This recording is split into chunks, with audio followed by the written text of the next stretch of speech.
Capítulo 5. A pia de bronze, lugar de purificação. Vós já estáis limpos pela palavra que vos tenho falado. João capítulo 15, versículo 3. Desde a porta do pátio, em linha reta até o santuário, estava um altar de bronze para os sacrifícios, e logo a seguir, à frente, à entrada do lugar santo, estava outra peça importante do serviço sacerdotal, que era a pia de bronze para a lavagem cerimonial dos sacerdotes. Êxodo capítulo 30, versículo 18. Para essa peça de metal, não havia um formato específico, redondo ou quadrado, nem medidas especificadas. A finalidade da pia era para os sacerdotes lavarem suas mãos e pés quando iam ministrar dentro do santuário.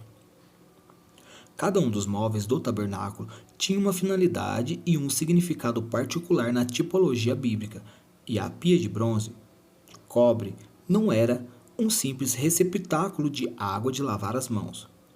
Era um objeto consagrado que fazia parte dos rituais de purificação dos sacerdotes.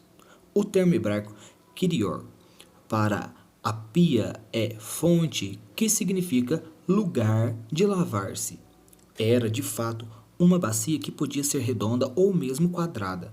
As imagens que mais se apresentam nas ilustrações dessa bacia são redondas, mas não tem como comprovar isso.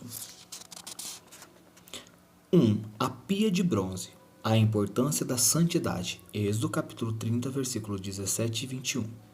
Independentemente do dia da expiação, quando era imolado apenas um cordeiro pelo pecado do povo, e o sumo sacerdote ministrava com o sangue da expiação na presença de Deus no lugar santo e no lugar santíssimo, as pessoas podiam, uma por uma, entrar no grande pátio do tabernáculo pela manhã e à tarde acompanhando o sacerdote, primeiramente no altar de sacrifícios.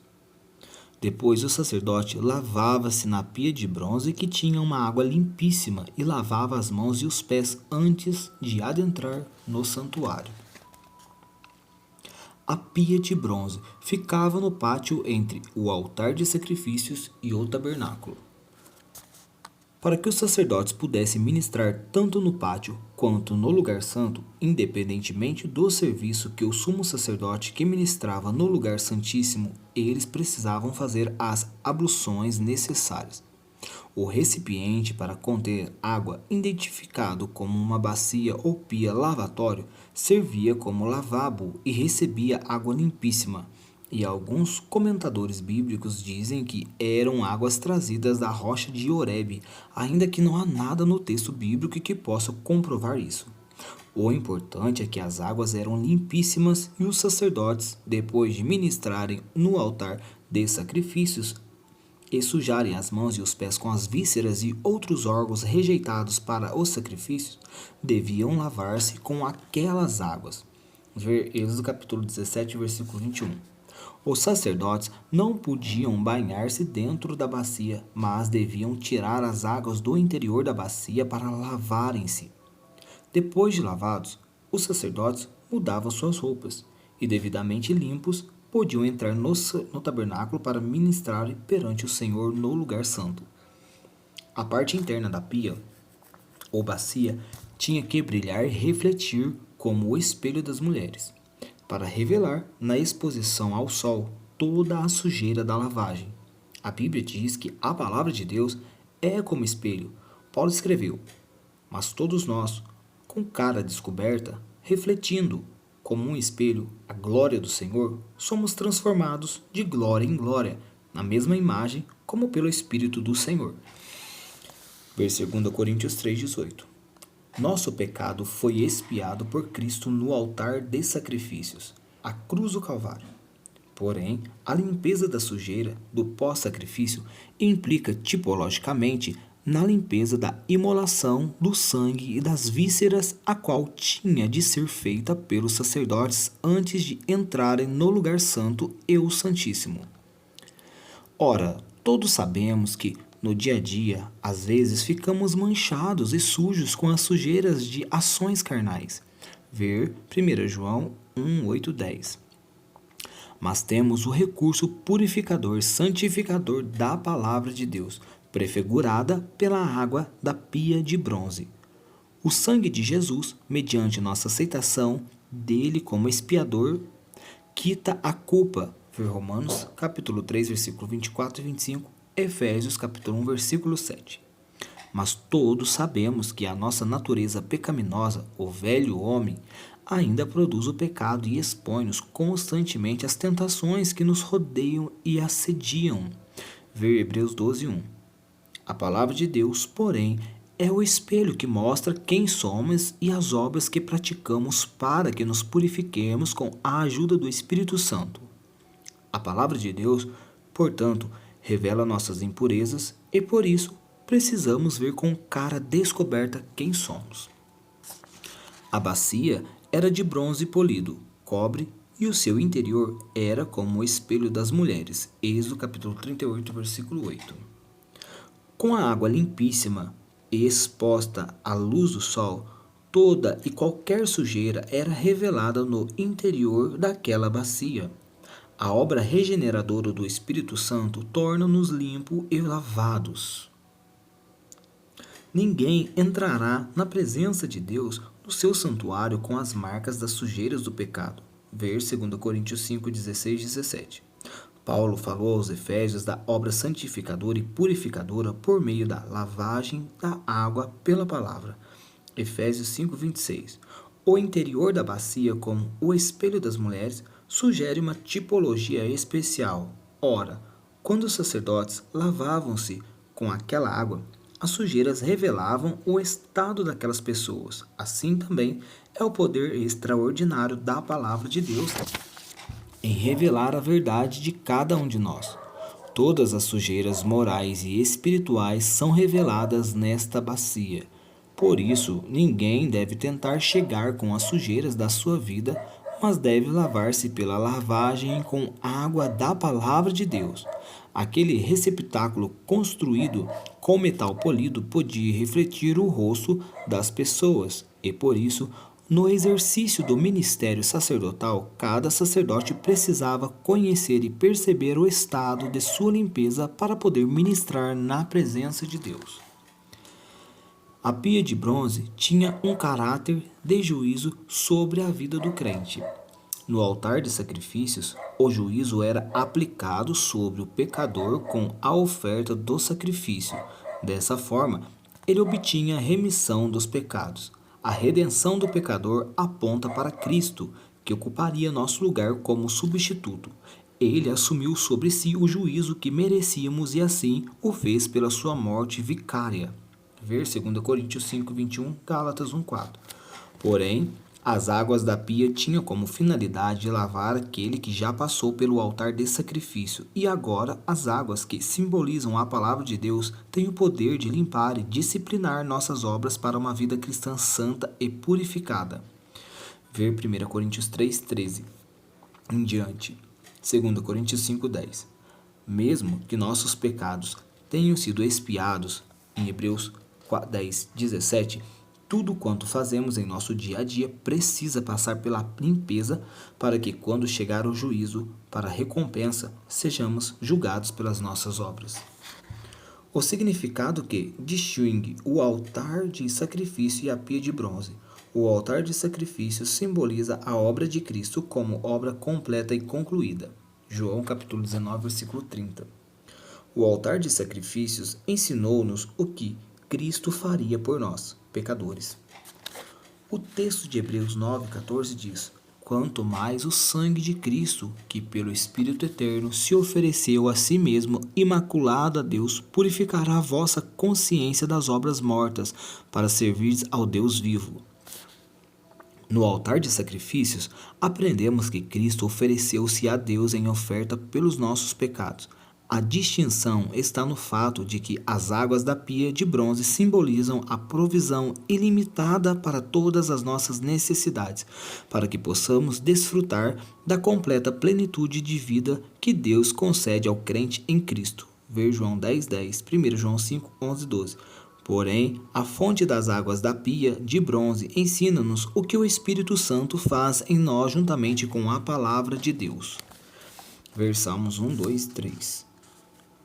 1 Coríntios 6, 11, Efésios 5, 26. A pia de bronze tipifica a operação de lavagem, de limpeza e purificação. Paulo escreveu aos Coríntios: E é o que alguns têm sido, mas haveis sido lavados, mas haveis sido santificados, mas haveis sido justificados em nome do Senhor Jesus e pelo Espírito do nosso Deus. 1 Coríntios capítulo 6, versículo 11. Uma vez lavados e santificados, podemos andar na luz, porque o Espírito interior da bacia revela todas as coisas. Ora, então, sejamos filhos da luz, para mostrarmos que nossas obras são fruto da luz. Ver 1 João 1,7, Provérbios 4,18, Efésios 5,8, 9. Reflexões da tipologia da fonte da pia lavatório. Para os serviços diários, depois da imolação dos cordeiros pela manhã e à tarde, os sacerdotes lavavam apenas as mãos e os pés. Porém, na consagração dos sacerdotes, Arão e seus filhos eram banhados completamente. Aquele banho implica uma purificação de todo o corpo, tornando-os aptos para fazer os serviços sacerdotais. Esse banho completo simboliza a obra regeneradora do Espírito Santo. Mesmo lavados completamente, nossas atividades cotidianas acabam por contaminar nossas mãos e nossos pés.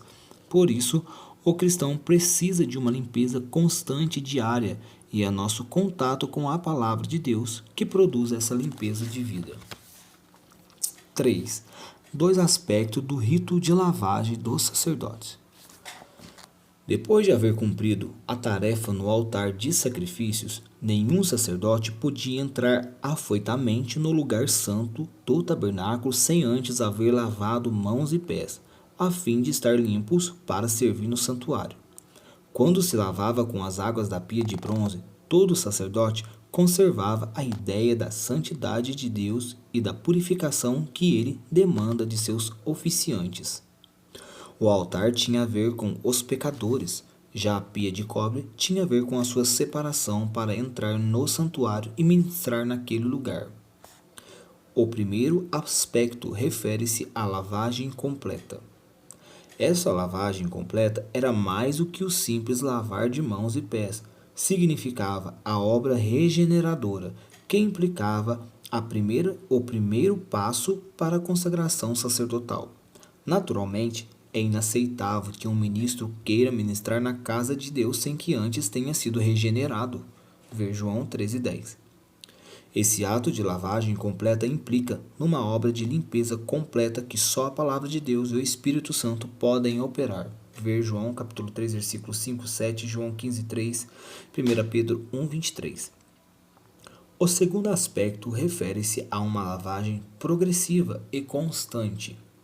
No dia a dia sacerdotal, a limpeza exigida era apenas das mãos e dos pés. Ver Êxodo capítulo 30, versículo 19. Para ministrar no lugar santo. Portanto, o segundo passo para a consagração dos sacerdotes era a santificação, que significava a separação total da vida natural. De fato, a palavra usada no original hebraico para lavar-se, como um ato do Espírito que opera em nós a santificação, tem justamente esse sentido. À luz de tudo quanto temos estudado nesta lição, devemos assimilar as lições que aprendemos. A. O sangue de Cristo lava-nos da pena do pecado. Ver Mateus 20, 28, 26, 28, 1 Pedro 1, 8, 18, 19 e 1 João 7. B. A palavra de Deus revela quem somos. Ver Tiago, capítulo 1, versículo 22 e 24, 1 Coríntios, capítulo 13, versículo 10. C. Nossa limpeza espiritual é prioritária e de absoluta necessidade. João, capítulo 15, versículo 3. Tanto o altar de sacrifícios quanto a pia lavatório eram de bronze, indicando a sua finalidade tipológica, que é o juízo. No altar, o pecado é julgado mediante o sangue expiador do sacrifício substituto. Na pia lavatório, o juízo tem caráter disciplinário. Esse fato aponta para Cristo, que tomou nosso pecado e cravou-o na cruz, fazendo assim uma obra completa. João 19:30. A pia constitui-se a provisão de Deus para a nossa disciplina diária, a fim de obtermos e desfrutarmos da comunhão plena e uma vida vitoriosa sobre o pecado. João capítulo 10, versículo 10, 1 João 5, 11, 12, 1 Coríntios 13, 13 e 15. Ora, uma vez que passamos pelo altar de sacrifícios, podemos exercer nosso sacerdócio real, passar pela pia de bronze e sermos lavados pelas águas da purificação por meio de Jesus Cristo, nosso representante. Nossa limpeza espiritual é prioridade e de absoluta necessidade. As águas límpidas que lavam e o seu espelho que revela nossas obras tornam-se imprescindíveis para que nossa vida seja abençoada e útil para o reino de Deus. Até o próximo capítulo.